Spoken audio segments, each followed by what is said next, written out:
Lok Yim, Head of Global Private Banking for Asia at HSBC.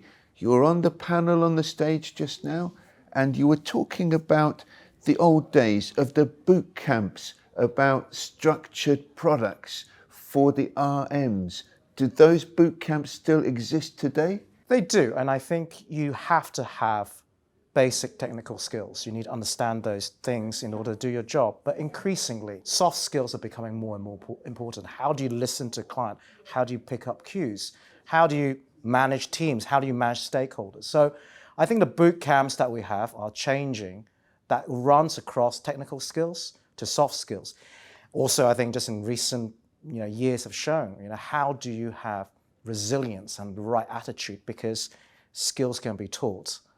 But attitude is actually a much more difficult skill to develop.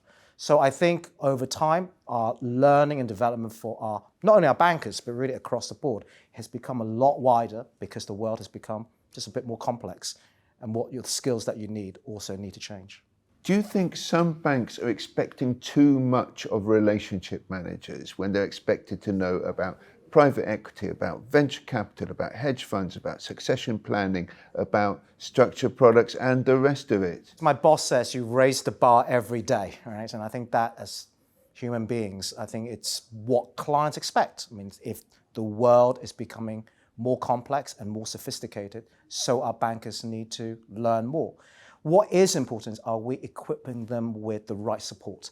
Clearly, they cannot be the subject matter expertise on everything. They need to know enough to understand enough to bring in the subject matter expertise when it's relevant and at the right time. And I think that is where we need to get to. We need to have a support system. We need to have specialists. But I think we're not expecting everything from the RM, but I think we expect what our clients want from our RMs. You have big ambitions at HSBC. You've always been the iconic bank in Hong Kong, the go-to institution for wealth management in particular. Is it now your aim to replicate that success in India, in Singapore, in other countries in Asia? We want to be the number one wealth manager in Asia Pacific, and that means in all the major hubs and countries where we operate, we want to succeed in all the segments that we choose to compete.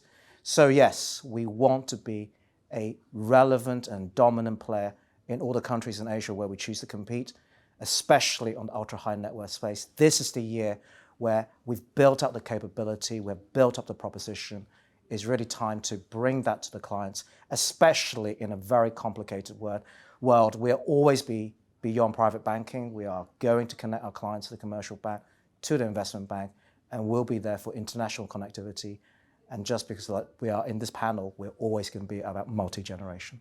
When you're speaking long-term with you and other members of the management at HSBC, are you seeing India as just important an opportunity as China in wealth management? Absolutely. And I think in the panel just before us, we had someone talking about India and how it has changed so rapidly in the last 5 years and 10 years. It is clearly an economy that is growing very, very fast, and it is something we need to be.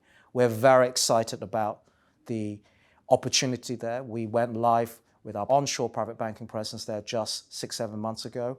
It's a business that's doing very, very well. I was just there 2 weeks ago. It's really pulsing with excitement and opportunity, and I'm really looking forward to growing that business in the years to come. Thank you very much, Lok Yim. Thank you.